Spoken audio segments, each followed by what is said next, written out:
Oh, the Not a Singer Daily. rapper. You know what I'm talking about. You know who I'm talking about, right? Nope. Oh, the Singer Daily. It's Daley. Anyways. Oh yeah, no. Yeah, you know what I do? Because every time when people try to YouTube me, they're like, "Is it Daley?" I'm like, "No, it's daily, like the Daily News." There's a singer. Okay, yeah, there's a singer Daily who's. I mean, you could always go by your real name. Fuck that. Fuck that. I've been going by Sean Daly since I was like 13, 14 years old. My mom doesn't even go by her real name. Yet another Uncle Tom situation. No, Daly is the family last name. No. We've got a Just stop. A mutual guy of ours. Listen, nigga, I ain't no coon. I reps my people. John, how do you mean his vocals compare in your ear? I'm not gonna lie, his are more like in my face and like clear, where yours is still has a little bit of a slap back, but that's good. That's gonna happen. But other than that, I can hear everybody clearly. As far as loudness, just loudness. Oh, loudness is all good. Loudness is all good. Everybody sounds good to me. Okay. Okay. All right. Well, we can start the show then. For certainly. We are live now. And welcome to Mercury's Cast. I will be your humble host, Alexander, with my dashing and darling manservant, Travis Montgomery. I am here to serve you. And introducing a first-time guest, hopefully a repeat guest, if we can do this all right, Mr. Sean Daly of Daily Does. What it do? Yeah, I'll definitely be back. That's already a given. That's fantastic. Well, we're going to start this one off a little bit fast-paced. We're going to talk tech. This week, I got in the mail an interesting little box of bits and bubbles from ThinkGeek, the ThinkGeek capsule. They're running this. Think along the lines of the Loot Crate or like Nerd Crate and stuff like that. Things of that sort. But this one's just a limited time run. You get something in the mail every month, and you know, yeah. It's supposed to be a surprise. But this one's it's thematic, but it's a 3-month thing. They're not doing it as a repeat thing. It's just a little. I guess they're just testing the waters. Regardless, a test run. It sounds like a test run. Regardless, for the price, it was okay. It came with a gift card for their website, which was pretty cool. If you've ever been to thinkgeek.com, they've got some really, really nifty stuff. Got me some miracle berries. They're these cool tablets that change the flavor of things. If you put in the code word Mercury at thinkgeek.com, you will get 10% it will do off. Absolutely nothing. You look like a damn fool. We are not sponsored by you will get an error message, but at least you tried. Go ahead. Which brings me to the overall review of it. It's all right. Got like a little metal cup, a pretty cool piggy bank. There were a few other little things, little pin thing. I guess each box is gonna have a little limited edition pin. I want to hear more about the little things. Yeah, me too. Oh, and I got all the small things. Tell me all about all the small things, please. I got a Zelda Breath of the Wild shirt. Okay, that's actually that would be worth it for me. I'm not gonna lie. So I got it. I was gonna wear it, but it is really, really stinky. I wore the hell out of it when I got it. For anyone that can see the video, little metal unicorn cup. So this one's theme was, phantasms, fantasy worlds, Fallout, Harry Potter, and Legend of Zelda were the focus. Oh, got some Harry Potter socks, some Hogwarts alumni crew socks. So overall review, was it worth the price? Not really. I mean, kind of. I mean, take $5 off the price because I got a $5 gift card in there. It was okay. It was definitely better than some of the stuff Loot Crate's been putting out. So looking at all the reviews I see of that stuff, this was definitely a step up, which isn't surprising. ThinkGeek has a lot of pull behind them. I think they got bought out by GameStop. Oh, I did not know that because I've been a big fan of ThinkGeek for years now. Yeah, I still remember when the miracle berries were a new thing. Yeah, people making lemonade by just putting lemons in water and then eating it. Yep. Just eat a straight lemon. Or me back in the day winning all the Buffalo Wild Wings challenges, the hot wings challenges by popping a miracle berry first. Yeah, cheetah. You can't. You filthy cheetah. You don't perceive the spice in your mouth. It's just pressure. Yeah. So as far as that's concerned, I think it was a pretty cool little thing. It's not too late to get in on it for people that want to, but by the time this is up, it'll be getting to that time. I think they'll send it out July 20th for the next one, and then August 20th for the one after that. So they sent it out on my birthday this year. It was pretty cool. Well, I'm a broke Negro, so that's not happening. No. I'll see about $20 a month. I think it was 30. Damn. But a $50 value on their website. That reminds me of when I experimented with the Bud Box, which you can get in any state. It's legal as long as you don't put marijuana in it. It's for tobacco. It was the Bud Box. It was basically there's a bunch of them. There's I was seeing somebody at the time. We were like, we should try and get one of these boxes for science. So we got the Bud Box, and it was a couple good things, but it wasn't worth the $20 a month. And I've been noticing that a lot about these subscription services, that a lot of these boxes aren't worth, except for like the food ones. The food ones seem to do really great. Yeah, they seem to get great reviews. The snack boxes are great. I'm gonna get the ramen box. Well, don't get me wrong. This one, ramen box. That's for the value. For the value, I think everything that came in it, I would have paid more than what I paid for the box, but I wouldn't have necessarily bought all those things. And that's there were two things in there that I really liked, and I think that those things equaled the value. You pay about $20 for a graphic tee these days. Yeah. If you go to a Hot Topic or something, which I did see this exact shirt in a Spencer's for $30. And then I don't even want to know how much the piggy bank goes for retail. So this box was definitely, like, was it worth it overall? Not really to me, but that's just because I wasn't exactly excited about all the stuff that came in it. But some people probably got it and they were like, wow, this is the coolest thing ever. Yeah. Especially the person that got the $100 coupon for the website. So monetary wise, it's worth it. But personally, if you would have gotten those things. Yeah, but personally, it's not for you. That's how it was with the Bud Box. Like, they gave us like this bowl, but it was like, it was a $20 bowl, but it was stupid. Like, you spend 3 hours trying to clean it after like smoking some tobacco out of it.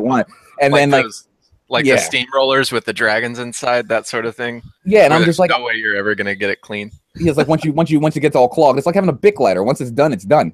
So, and then there was they had the clear the cool things I liked were the cheaper things. Like they had a sushi roller, like bamboo pad, but it was for rolling cigarettes and jigs. And then they had the clear rolling papers, the ones that are made out of hemp. And like they have, so that it's a clean burn for your whole entire smoke. Those were the two things I loved about it. Everything else was tobacco. For your tobacco.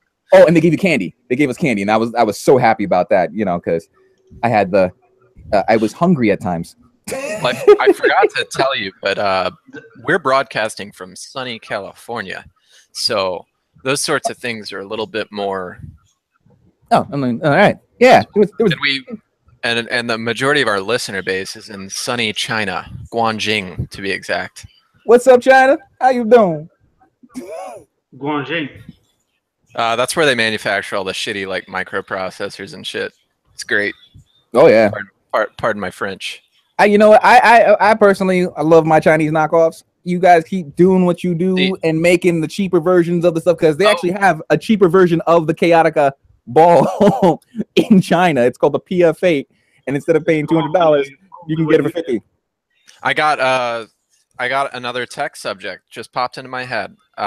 They're doing the Raspberry Pi 3 is out. Oh, and they've got a kit for sale. A really cool kit. Comes with a 7-inch LCD screen for the Raspberry. The Raspberry Pi 3 is really cool. It's got 3, I think, four USB ports. I can't remember if it's got Ethernet, but I know it's got Bluetooth enabled and Wi-Fi enabled on it. So the chip is essentially it's a computer. Yeah. It's like all-in-one computer almost. Which if I sent Travis a link of the computer I plan on getting myself, and it's kind of like that, but smaller. Really cool thing about it is though, it is an emulation machine. How small is the screen? 7-inch. 7 inches. So you're gonna buy a computer with a 7-inch screen? No. This is the Raspberry Pi 3 we're talking about. I sent you the link to the computer. That thing will hook up to anything. So will the Raspberry Pi though. Yeah, the Pi is portable. It's got an HDMI. I believe it's got an HDMI, or no, you can do USB to HDMI, but it's set up for that, so you can just plug it into a TV if you want, and then you can do all the cool emulation because there are a ton of emulators that have been programmed for the Raspberry Pi. I mean, the thing's designed to be a microprocessor or a microcontroller, so it's used to light up LED lights in special ways. It's just a microchip. That's all it's for. It's just a chip. But I've always been a fan of the Raspberries. So the programming you can do. Shit. I think in the description of the video we'll include a link to the Raspberry Pi 3 starter kit because that thing is so cool. And if you're looking to get into computer programming, the programming you can do on the Raspberry Pi is pretty cool because you don't risk bricking an expensive computer. These things, they're cheap. I mean, they're not super cheap, but you can get knockoff Raspberry Pis over from Guangzhou, China for $5, $6 a pop. The homies in Guangzhou. Stomping grounds right there. They call them guomies. Whoa. Either way, though, great stuff. Really think that anyone that's interested in that sort of tech would be blown away by how cool this stuff is. I get a little miffed, even though I get the nostalgia value of it all. But the NES and the SNES Mini, everybody's like, yeah, it's so great. I get to live. It's a Raspberry Pi. I know. I'm like, what are you doing? Like, guys, it's like if you're gonna do all that, like, just either get a Raspberry Pi or just get an emulator because 9 times the reason they're going for the SNES and NES Classic is it isn't truly emulating it the same way. Like it is frame per frame. The inputs are instant. There is none of that translation going on. It's running it the way the old systems used to, which is it's just there is no operating system to it when it's running the games. It's just running the games the way the old system used to. Oh, I get it. It's been optimized to be that way. I would honestly just get it for the. I just hacked my classic NES. Got 700 games on it. Not all of them work, but it's pretty similar. I mean, it's not too much different. As long as they fix the cord issue they had with the NES Classic, because people were pissed when they got it. My brother was pissed. He gets it, and he's like, he has to sit like a couple feet away from the damn TV. It was a bad design move. Well, it's still 8-bit. I mean, that's what you're going to get out of 8-bit on these big screens. I don't know. Oh, no. I'm not talking about the graphics-wise. I'm talking about literally the controller connected to the console was way too short. You had to get the extension cord. Yeah, I bought an extension, too. I bought 10-foot extensions. It was a pain in the ass. BT dubs. Yeah, that was weird. People have N64 games running on Raspberry Pis. So, just saying. I'm when I get back into doing daily does, which is going to be actually this week. I'll probably put out a video this Friday. I'm trying to figure out what N64 game I'm going to play. So if you guys are watching, you're going to play Majora's Mask. That's what you're going to play. Oh, I'm playing Majora's. So I'm being told now. Yes. Do I get should I shine Master's shoes too? Is that what we're doing? You have to play the best. It's either that or you go for an oddball and go for Bomberman 64. That's not an oddball. I fucking love that game. We're doing Bomberman 64. Fuck that. Because I'm one of those guys who peaked in Super Nintendo era. So A Link to the Past. Obviously, I got far in that with my Let's Plays, but that was before people actually started watching the damn things. Well, here's the deal though. With Bomberman 64, the reason I love that game so much is because they just re-released. Okay, so I got the Switch. And I saw in the marketplace, you've got the new Bomberman game on the Switch, and it's just a mobile game, really. And the price they've got it on is crazy, and it's classic Bomberman. So over the top, place a bomb, run away. Whereas Bomberman 64 wasn't that. It was more of an open world adventure Bomberman. With I'm game for that, dude. Oh, just to let you know, my roommate just stopped by to say hi. This is Mark. Mark, you can pop your head in right over there. The camera's right over there. I want you to say hi. He might actually be in a future podcast. We don't want to see that. What's up? He came down. I was like, you can come down for a hot minute. He probably came down for a lighter. Here you go, buddy. But yeah, I'm definitely down to do Bomberman. I've always been a fan of Bomberman and the classic Bomberman. So in these videos, what are you doing in these videos? He does Let's Plays. Yeah, I took a break because I wanted to finish my degree. I want to get that done and out of the way. And now I'm going to be working from home, so it's going to be a lot easier for me to both record music and Let's Plays. Currently, both my music and my Let's Plays are on the same channel, but that's going to end pretty soon. I've noticed that my subscriptions would fluctuate between the music and the gameplay, and people would be like, where's the new gameplay video? And then I make a gameplay video. Where's the new music? Then I throw out a new music video. Where's the new? So I'm like, you know what? I already have the channel made. It's called Daily Does Gaming. It'll be coming out very soon. And then the current channel, which has the Daily Does logo, that's going to go away. We're going back to the music. And then like basically my vlogs and the comedy stuff that I was working on, like the Daily Does discussions, that's going to go to the new channel because that got a great response. The art of fuckboyism, which I didn't think so many people would die laughing at, which made me really happy and proved my mom right about I should be in the comedy. So yeah, that's going to happen. Your channel. When did you start getting into music and at what age? Because you're a guest on the show, I feel like we should get to know a little bit about you. Like, where were you raised at, and just a little background history so people know. Sure. So, coming from. Music-wise, I have been singing since I was 3. The reason I say I always use the age 3 is because so it was a Halloween party at my grandfather's job. He was working at Primerica before it became a pyramid scheme. And they were having a Halloween party, and I just disappeared. They didn't know where I went, what was going on, and my black ass was on the stage with the band, singing, dancing, carrying on like like this is just normal. My mom's having a freak out. So from then on, it's been music till the day I die. When I was younger, I was born in Long Island, raised in Staten Island. I can hear it in your voice a little bit. Yeah, I've been out in Pennsylvania for 10 years, so I've lost a lot of my accent, but get me pissed off. And I always say, if you get me pissed off, you'll hear the hood come out of me. My E's and R's will go out the window, and it'll be like, yo, what's good, homie? You feeling froggy and leave, you know what I'm saying? So that's what happens when I get angry. But when it comes to music, what I've done for very short stint, I wrote for Universal Records. I wrote for Red Spider of G Unit. What else did I do? I sang opera at Carnegie Hall when I was 17. And I made it because people always get this misconstrued. Like, how do you get there?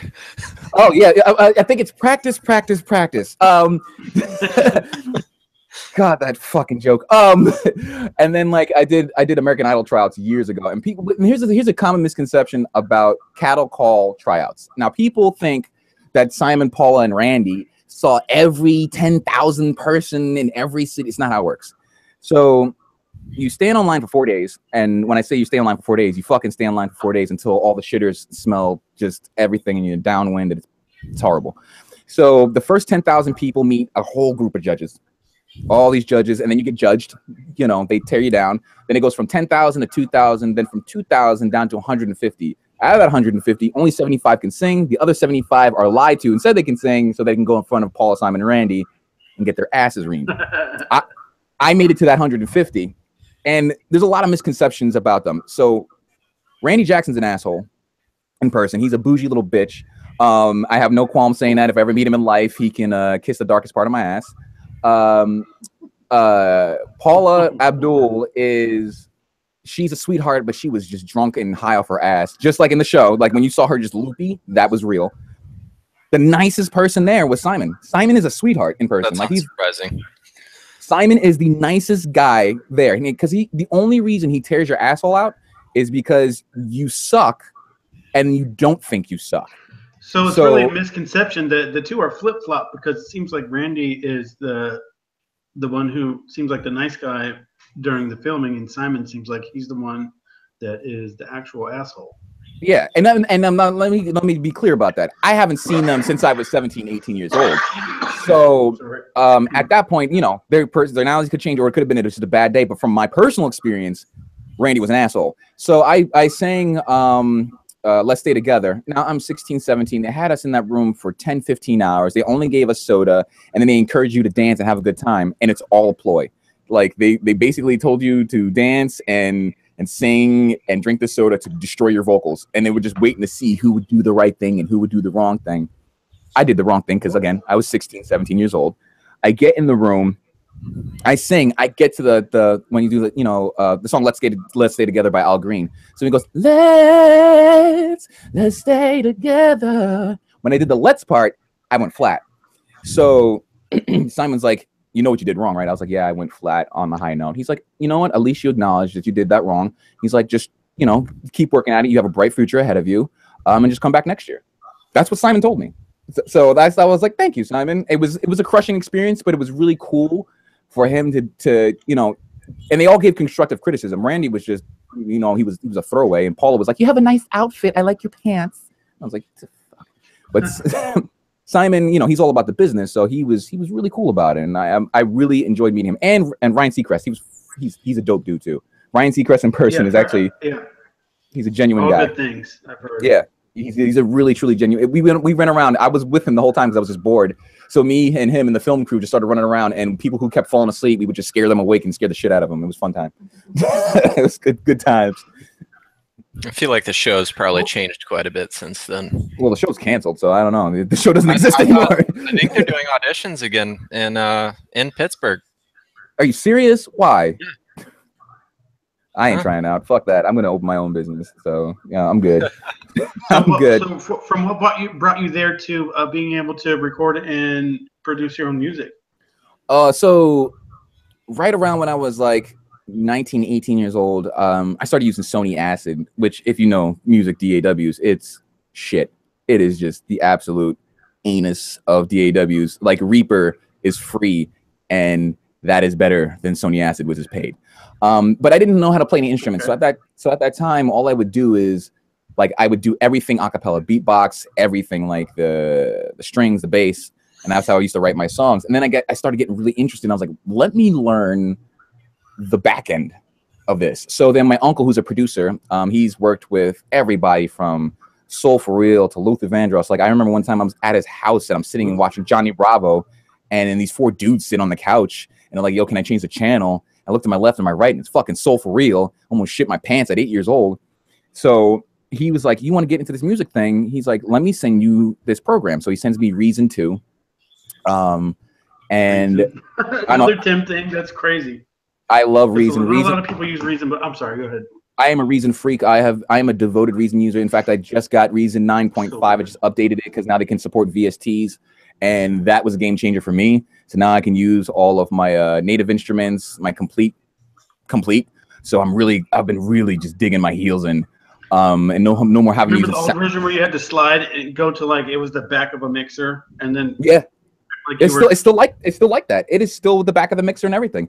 But they combined the UI of like I don't remember. Did you ever use Record? Like the when they came out with Record, and then they decided to just make Reason 7 completely put together.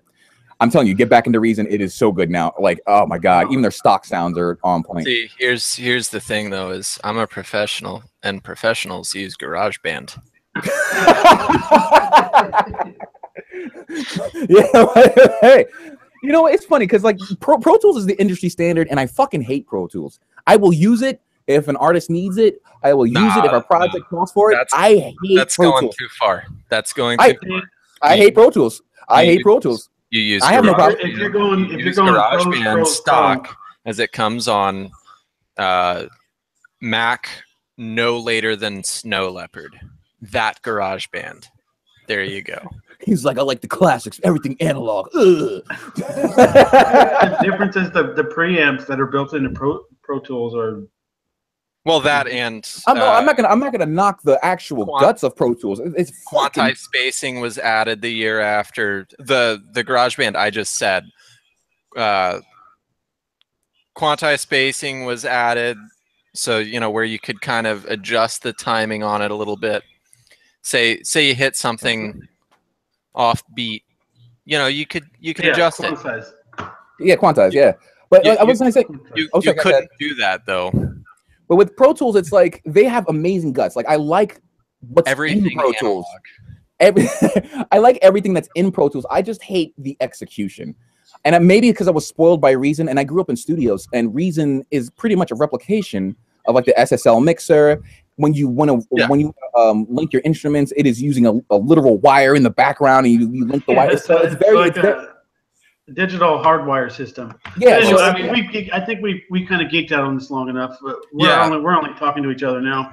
Yeah, and you know, none of you got anything on me because I use the same one, the MIDI controller that Gary Newman used back in 1979 when he did Uh, The exact one. His fingerprints touched Yes. that thing. hasn't been washed. Okay. But when it, out there. no. I got the same mic that Michael Jackson used when he recorded Thriller. So Yeah. give it to me personally. That's what I say. All right, because this is Thriller night. So, anything else you want to tell us about yourself? You're a brand new, bright and lively guest, and we're happy to have you on. Anything else that? I would just say, with you, what's going on? I would just say, stay tuned for Friday. I should be dropping a track. New gameplay videos are going to be coming out, and then the channel split's going to happen. Check it out. If you're into Let's Plays, if you're into funny videos, if you're into good music, come check out Daily Does. And that's enough of me plugging myself. That's all I got to say right now. Let's get to the meat and the potatoes. Yeah, shut up, you dirty fucking liberal. I'm not a liberal. I as time has gone on and talking to you, and I have become more of a centrist, man. Like, fuck liberal media. I'm like a cancer. I just bring everyone towards. No, but that's a good thing, man, because more people need to be neutral. Like, it's getting to the point where it's just. Let's be real. The left and the right, the ones that are vocal are the extreme left and extreme right, and then everybody in between is just like, shut the fuck up. Because at this point, it's gotten to the point. It's annoying. I mean, I'm pretty vocal, but I'm neither left nor right. On certain scales, I'm to the right, but not authoritarian right, and that's a huge difference. But you know, I'm really outspoken about what I believe in and whatnot. But I think that today's topic is something that is undeniably undeniable. What would be the opposite of polarization? Would that be? It's not polarizing. It's almost like it's unifying? A thought that we. Yeah, it's unifying in a way. Oh yeah, you fuck with the internet fucks back. So CNN. I want to say it was what 2-3 weeks ago. Posted an article saying that Anthony Scaramucci or something. Someone loosely tied to Trump, you know, in his trusted circle of people. They did a hit piece on him saying that he was tied to Russia financially through, I think it was RBNC or something, some long ass Russian bank name. Yeah. The bank then said, no, he's not.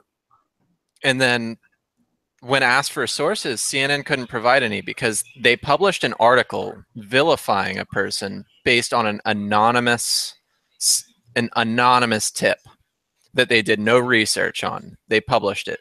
3 people resigned, one of which I believe was either nominated for the Pulitzer Prize or won the Pulitzer Prize. I can't remember if he won or not, but I know he was nominated for one. Regardless, 3 pretty high up writers or editors, maybe. Who knows? I think one of them was like one of them was like an ed, like one of them was an editor. Yeah. Okay. I could be completely wrong, but I believe he put the piece out on the good faith of his writers, but he took himself down. He was like, you know what, I can't dig myself out of this. The other writers didn't speak up. They just fucking pushed the piece. So. Well, then later on, Project Veritas, not exactly the most trustworthy source, did an undercover interview of the health editor, I believe the health editor for CNN, so unrelated to politics, but yeah, you know, if you're the lead editor of one area of, you know, a news organization, odds are you have a good idea what's going on in the other areas. Yeah. So that in mind, they got undercover video of him saying that pretty much everything this whole Russia scandal is bullshit. They have nothing on it. It's entirely fabricated, totally made up. What we're talking about today, though, is a gentleman posted a GIF. Let me cross my legs real quick because I'm ready. I'm getting ready for the heat. Go ahead. a gentleman, though unconfirmed, either 30-year-old veteran or a 15-year-old kid in the basement. Don't care. Doesn't matter. Yeah, could be Cyndi Lauper for all anyone cares. Regardless, this person posts a GIF image, and it's Trump's feature on WWE. But that was a good episode. I don't care what anybody says. That was a good episode. Instead of him beating the shit out of a wrestler, he's beating the shit out of CNN. It was great. It's not a single logo, just the logo though, not an actual person, not an actual reporter. CNN goes full fucking crybaby, starts going, he's promoting beating up people of the media. Someone could get killed, blah, blah, blah. This is so unbecoming of the president. I'm sorry. Nothing Trump does is becoming of a president. We've gotten to that point. Stop we realized acting, that before the election was over. Stop acting shocked when he does normal got shit. him elected. Nothing he did that was normal got him elected. But, he did everything wrong. But this is... And there's another one that I can go off on, and I'll go off on it after we have this discussion because it's another funny fucking article I read, and this time it was, I believe, Huffington Post. Oh, fucking Huffington Post. That or Salon, you know. Huffington Post and BuzzFeed can go jump off a bridge, but continue. So this writer or researcher at CNN doxes this guy, finds out his home address, finds out who he is, where he works, who his family is, where they work, and then emails him. That email has yet to be released. CNN then publishes, this is a private citizen. He's retracted and apologized for all the racist, anti-Semitic, blah, blah, blah. And we all know racism and anti-Semitism on the internet are commonplace. Yeah. It's usually just to piss people off. It's called being a shit poster or a troll. Come on. It's trolling and shit posting. I don't think that any of these people actually in their lives would go out and commit hate crimes. Exactly. It's akin to being a mass murderer in Grand Theft Auto, because if you're going to connect those two, you might as well connect the Grand Theft Auto thing. Yeah, it's the same severity. But so anyways, they dox this guy and then say at the end of this article, we will not be releasing this information unless this person goes back on what they say. We reserve the right to release. We, the nation's largest news network, reserve the right to dox a person for posting a fucking meme. Lord, let me chime in when I can, because I got some heat. I am so heated. I had a conversation about this today. Now, the big thing that sparked this was Donald Trump sharing this, and I would say that out of all the horrible, lousy things about Donald Trump, that was by far the best thing I have ever seen. I agree. That was one of the better ones. That was the classiest fucking... that was a classy meme, and he earned a few class points for how fucking... fantastically he captured the nation's view of CNN. It was funny when I saw it. I was laughing, and when I see funny memes about Donald Trump, I laugh at them too. As hard as it will be to stay off the topic of how irrelevant and how horribly biased and how horribly uncredible CNN is, and all these things that I'm only saying because we all feel it. What do you think about a major news organization, regardless of who they are, doxing a fucking citizen? Talk about an abuse of power, right? All right, so here's my stance on that. Okay. Okay, so they went even further on his trolling and stuff like that. They looked at his posts, and come to find out he said a bunch of racist stuff, and they were like, oh, he's a racist, he's this and the third. What they failed to ever mention in the entire report was that subreddit was a shitpost Reddit. It was about dark humor. The page has an Ariana Grande picture, and I guess I saw this on Philip DeFranco. say what you want about Phil DeFranco, but he was pretty. I love me some Philly D. I love Phil. Phil and you, like I said, Phil, I've told you this. Phil and you have really helped me to move center from left. Okay. So the post, like the actual image is of Ariana Grande, and it says it has all the fans and it has the little revive icon above all Left of them. 4 Dead. Yeah. So I shared that one. So it wasn't meant to be actually racist. It was meant to be a shit stir. It's a shit post. So it obviously this kid's not racist, but here's the real shit burger that they fucked up on.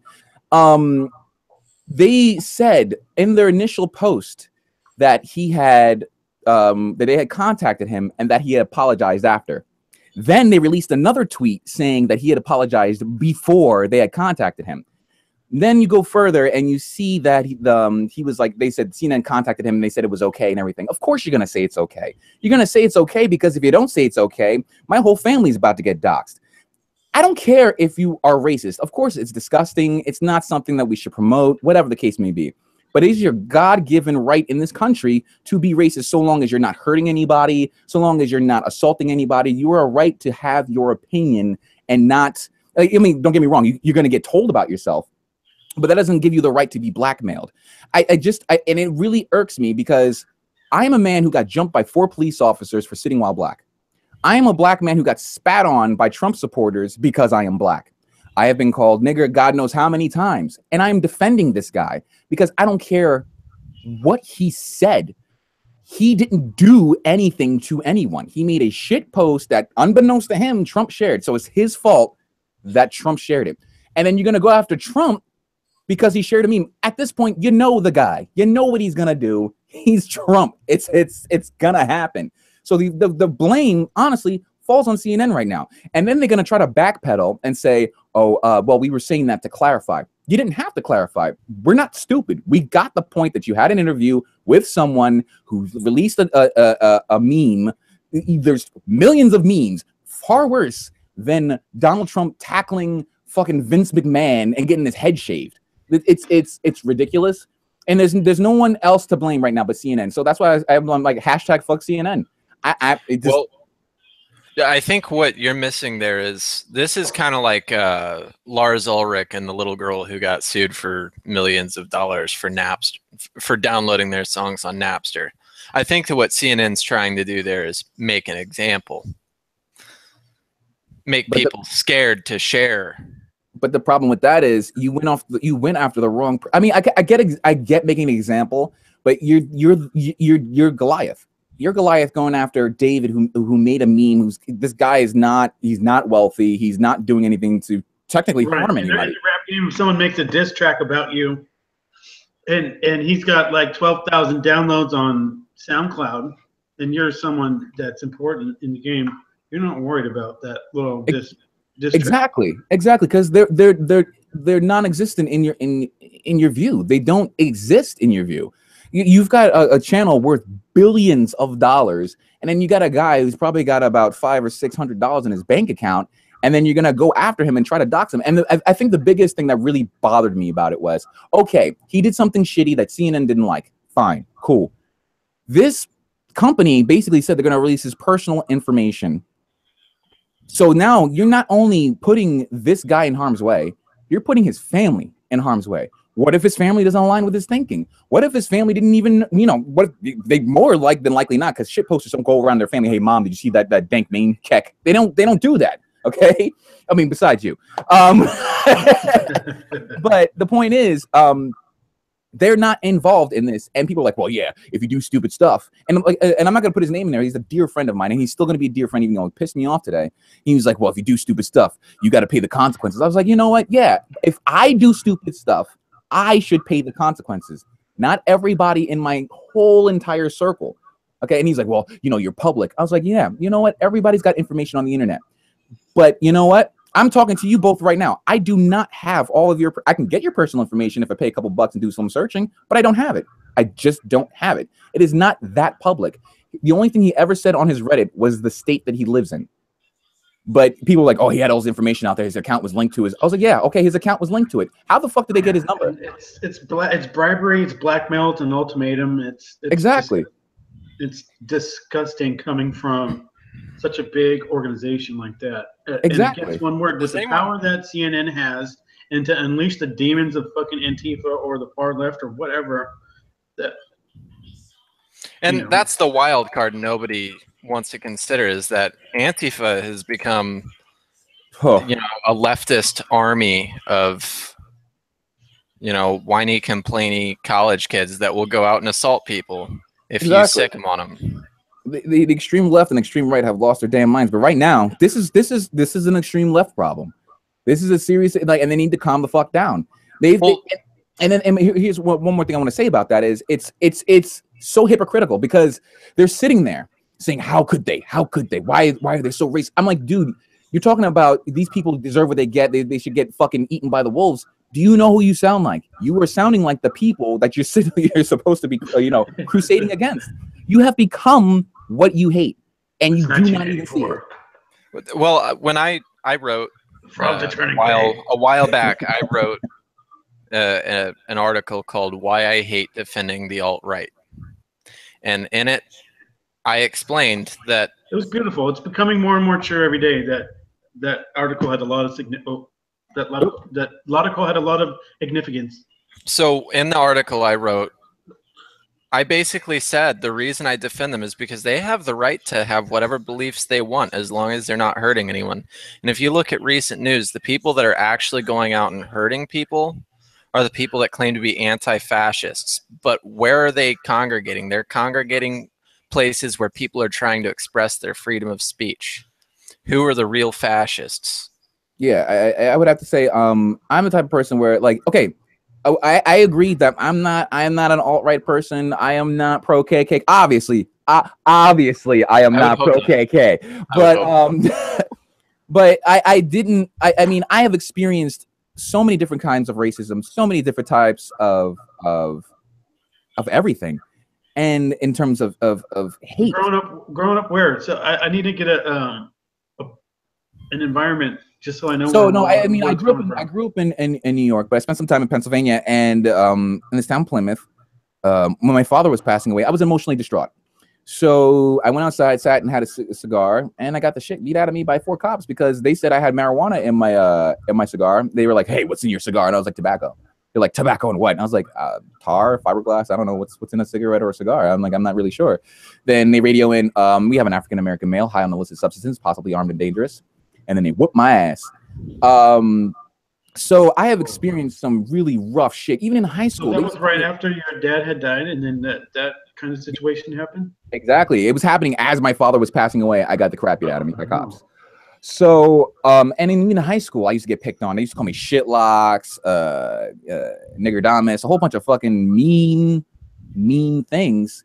But I think it's because I've experienced so much hate that I could never push that on somebody else, and I could never promote that. It didn't make sense. So if you're going to, and at the same time, as long as you're not being violent, if you want to speak your mind, if you think that black people are tar babies, fine. I don't agree with that, but I will defend your right to the death to say it, because that's what America is supposed to be. I don't know what the fuck America is now, but does not think that way. No, and no, Antifa doesn't think that way. Obviously, CNN doesn't think that way, and a lot of leftists don't think that way, and it's really weird. We're fighting for equality, but you can't. You got to understand that people. There's always going to be those people. It's never going to stop. Human nature is never going to stop. We can move towards a more tolerable world, but we're not going to be 100%. Everybody's high-fiving each other. That is unrealistic. So, but at the same time, if you give people the room to breathe, to speak their mind, the violence will start to subside a little bit, because you're not stifling someone's ability to speak their mind. I'm not going to stop. You want to be a racist piece of shit? Go ahead and be a racist piece of shit. But the minute I see one of the people who supposedly support my views goes after and tries to be violent towards that piece of shit, I'm going to defend that piece of shit, because it's their right. It's their right. End of story. So if a guy who's experienced racism for most of his life, who's been racially profiled for just walking while black can defend it, then why do I have my white friends who's like, oh, you know, I never experienced it, but I know people who have? Okay, so what? I don't understand. Like it fries the microchip in my brain. Yeah, it's almost like you have to. At one thing that I would wager to say that everyone in this on the show tonight has in common is a less than savory upbringing. Yeah. I don't think anyone here had it particularly easy, whether it was personal choices, whether it was circumstances out of our own hands. I don't think anyone here had it easy. Oh, they're talking above.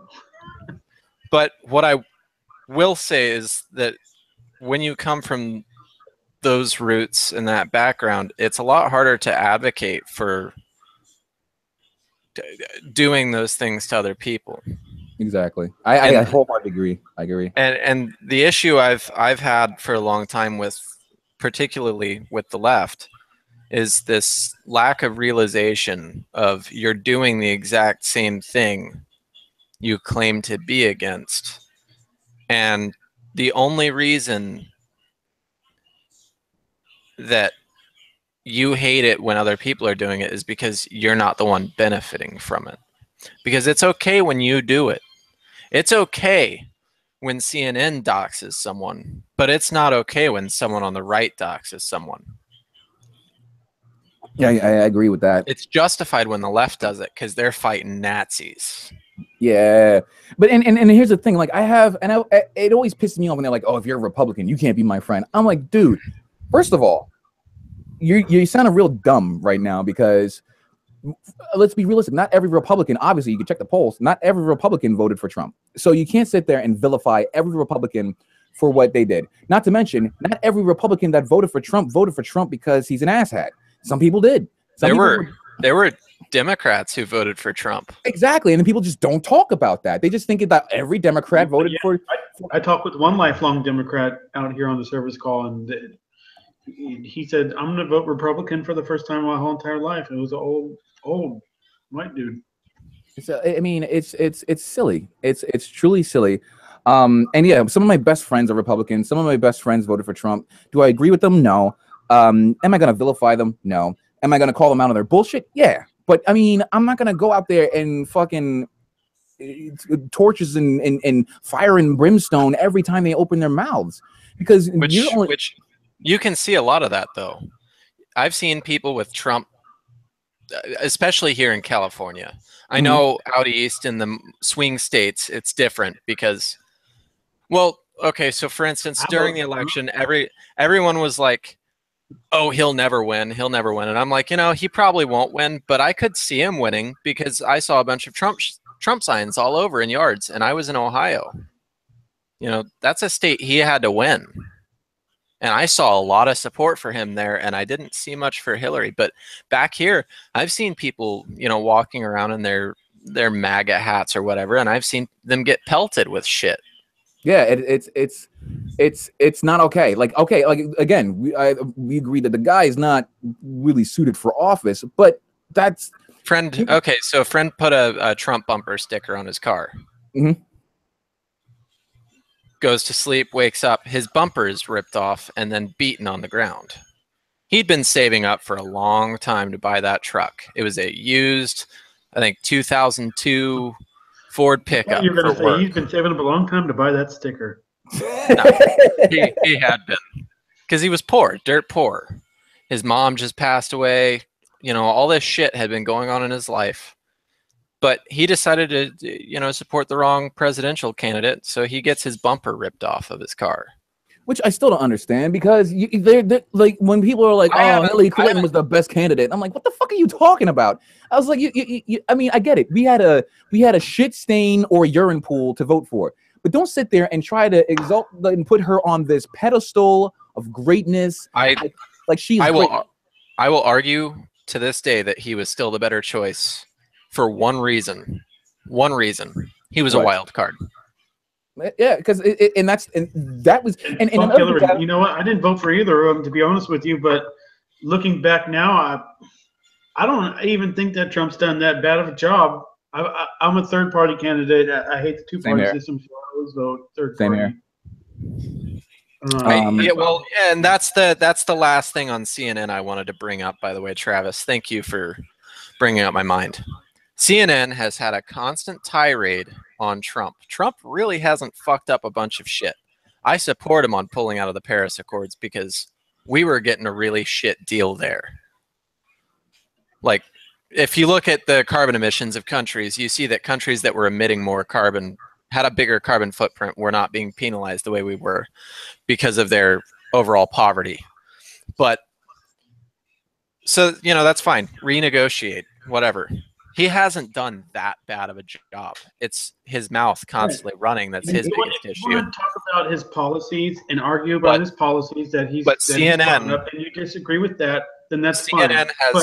has ran a witch hunt against him from do we really need to talk about his body weight, his hair, his orangeness? I mean, really, it's getting kind of old. Like, it was funny at first, but if you keep saying the same shit, orange. You know, to play devil's advocate though on that one. I mean, come on. Well, let's get the point across first, though. CNN has had a witch hunt going, and every day it's a new article. I've seen an article. Trump interrupted his phone call in the Oval Office to smile at a reporter. Actual news story. This is why I hate the 24-hour news cycle. They are running all this shit on him, and when he actually fucks things up, they're not reporting on it because even if they do, nobody's going to believe it because everyone already knows they're crying wolf. Yeah, and they don't have real dirt on him, so they make shit up. What scares me about that is he is going to fuck things up, and we're not going to hear about it. Exactly. And when it comes to the Trump, when people say he's not a bad president, I think he's just a non-president at this point. He's there. He's there. So I can't really knock him on policies because nothing's really happened. Nothing's really been pushed through. You know, pretty much government's at a standstill at this point. They're just dragging their damn feet because they're arguing over stupid, superfluous bullshit. But yeah, it has been a hit job. But when to go back to what you were saying earlier about them calling him fat and everything, and to play devil's advocate, I'm not saying it's justified to do tit for tat. But when Obama was in office, Fox News had a field day every damn day about just the most bullshitty articles. But the thing is Fox known for being reputable? No, and to be honest, when's the last time CNN's been reputable? But it's been a cool decade since CNN actually put out anything that was noteworthy. But the thing is, they're supposedly the go high team. They're supposedly the respectable team, and they feel that, but at the same time they're like, oh well, you know, Fox News, bitch, what are you for? Because you're acting like a toddler, or like you're acting like a kid right now. Well, he did it, so we're gonna do it too. That's what they're doing, and it's gotten to the point where it's just like, just report on the news, and just report on the news. Like what news station? Like I'm just tired. I'm tired. The mainstream media is just ridiculous. 24/7 insults of the president. And here's another interesting fact that a lot of people don't know about. So, with all these investigations, what they're looking for is something to indict the president on, okay?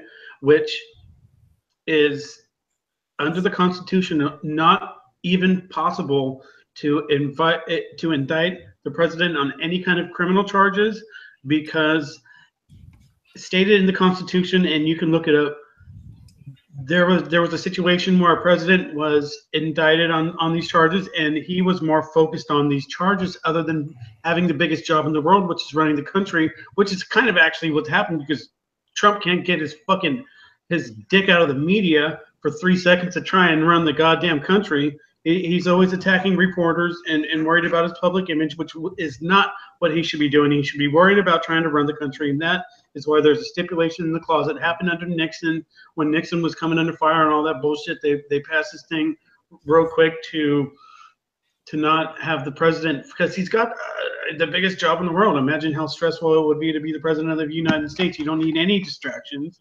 You don't need any of that kind of bullshit. Look at Obama. Flooding your brain. Pre-presidency versus post-presidency. Black don't crack my ass. Age 20 years and 8. But yeah, no, I agree. And that's the thing. We can sit here and have a civil conversation about the truths of the presidency. Do I like him? Absolutely not. I've actually met the man. He can kiss. I don't like, think anyone does. Yeah, like he can sincerely, that's one of my favorite phrases. You can kiss the darkest part of my ass. Like I don't like him. There's nothing about that man I like. Even though I did like him on The Apprentice, I found him to be hilarious. But you got to stick to the facts and constantly nitpicking. And you know Trump. You're gonna like when they say you hit him back, he hits back hard. It's like you insult him and he goes into fucking full on tantrum mode. And you just let him. You keep saying you got to do his job. Let the man try to do his fucking job. I'm not saying he's going to execute it well at all, but give him a goddamn chance. Do you ever wonder what it would be like if like the media, if the nation had given him a chance? I mean, to be perfectly honest, I do think he probably would have fumbled on his own, but it would have been less of a shit show in terms of the media focus. They're like, oh, well, he didn't execute this policy well. Oh, he didn't do this well. But that would come down to good reporting, which is not happening. He had a lot of really good ideas. His tax plan was brilliant. The one revision he made to Obamacare from the start was brilliant, and now it got undid by the fucking Senate, which was eliminating the penalty. Speaking of Obamacare, Obamacare light. I like how I like how everyone glossed over the fact. Like it was reported for 2 seconds, and then it went back to shitting on Trump. And I'll be perfectly honest. I hate, giving credit where credit's due for Trump. But he straight up said he looked at the bill and he was like, "This is mean." He was not down for it. No, what happened to the report about that when Trump was like he was not in support of this? He was like, I don't like this. This is fucked up, dude. I'm down with Trump. I don't even like this. They don't want to report anything good he does, though. And it would go against the narrative. And admittedly, like to have a narrative. Yeah, true. And admittedly, I'm not going to sit here and give him any more credit than that. I mean, it's not like he's done a lot of amazing things, and he's done a lot of dumb shit. I'm kind of surprised. He's a moron. He's a mo. But if he does something good, no matter how minuscule, no matter how fleeting it is, report it in full. Let the nation know, like, hey, he's fucking up. But he did say that the health bill was a piece of shit. So let's back him on that. Can we back him on that one? Can we tip our hat to that one? They won't back him on anything, though. And again, it's that polarizing shit it's that CNN, BuzzFeed, what else? Playboy now Playboy. When the fuck? Because they don't got no more titties in their magazine, so they gotta they gotta write articles. Even though I will say that shit was funny when at the press conference. Oh, that tickled me because I can't stand her. It's hilarious. Did you see the pictures of the Huffington Post's editorial staff? Yeah. Oh God, yeah. Promoting all that diversity. Oh, all those white women. Yeah, I think they had one Asian woman. Huffington, like that's like when BuzzFeed came out with BuzzFeed News. I'm like, no, you should just be BuzzFeed because y'all just fucking up left it. I don't understand. You scared him. You scared Travis. I'm sorry. Did I insult you? I kind of like Huffington. Nah, why? I can't even say that with a straight face. Like the only time I ever watch BuzzFeed is when they're doing I like the cooking shit. Oh yeah, those cooking videos. I would love to meet those guys. They seem like they're cool people. But then Tasty took off with that now. Did you ever see the other one? Since we're getting off topic, did you ever see the Tasty knockoff where it's like how to cook water? Yes. I'm like, yes. That's my style of humor right there. Actually, a little sneak peek for anyone who's still listening to the podcast at this point. So for my reviews on Steam It, I looked on Steam It. There's so much good substance, and I thought, you know what? I need to fuck that up. So I'm going to be doing in-depth, reviews. Product reviews. Okay. This is the first product we will be featuring. It is a $1 party hat with elastic chin strap. Going straight iDubbbz. I've got what looks to be a candle, but I'm going to do a taste test anyways on my review. It does look delicious. It'll probably be poorly reviewed because it won't taste very good. I've got a grow snake. It's a snake that grows. We're gonna see how that does. Ladies, if you're listening, I have a snake that grows. It's in Alabama. It's an Alabama breed. I got a laser pointer, a $1 laser pointer. I'm gonna see if it'll pop a balloon. If it doesn't, it fails. 5 stars. It would laser again. And you then can pop a balloon with a laser pointer. Yeah, I mean, most importantly, it's a pen with a little dolphin tail, rubberized dolphin now, tail. see, that looks like a great ball scratcher. I'm not even gonna lie. I would write it, write my thesis as I rub my nuts. those are going to be some pretty good reviews. So for anyone that's listening, I might include a link to those eventually on a future episodes as a little follow up, this day in history. This day in history. Coming up on an hour here. By the way, anyone who hasn't at this point in the podcast checked out his page, go to the Daily Does page before he fucks it up by splitting it up. The intro video on that is like it's the coup de grace of really bad comedy. I love bad comedy. So yeah, it's Sean Daly, SeanDaily, and then look up Does, put DOES after that. You'll find me. Love the sound effect. The best part about his page is in the comment sections. You can leave a lot of nasty stuff in there. Oh yeah, go ahead. Say some vile stuff. Say some vile stuff. Be sure to see it. It's good stuff. So I think we're gonna wrap this one up. Although I never wrap it up, that's why I have 2 kids. Oh, I can empathize, buddy. Nothing but net on that one. Yeah, as that's what she said. I think the one onesie I really wanted to get my kid was the Bob Ross quote. There's no such thing as a mistake, only happy accidents. Oh Lord. We're gonna paint a tree. Well, this has been Mercury's Cast with your humble host Alexander Fu, his ghoulish manservant. John, it's been great to meet you. I am that house Negro, Sean. What's up? No, there's a couple. Actually, Uncle Tom has that one. Ah, dang. We gotta get him on here with Sean. Yeah, we gotta make that thing happen. I hit him up the other day and he didn't get back to me till the day after. I'm so glad I got to do this. This has been a blast. I had a great time. Dude, we would love to have you on again for sure.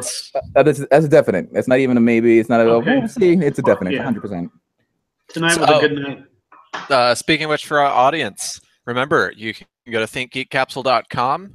Enter product code Mercury's ass, and I'll show up to your house and slap you in the face. There you go. Take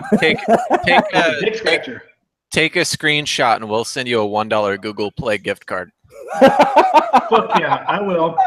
Yeah, I'm down. I'm down for that. Oh my god, I'm down for that, bro. You won't get a discount on the product, but you'll get that $1 Google Play gift card.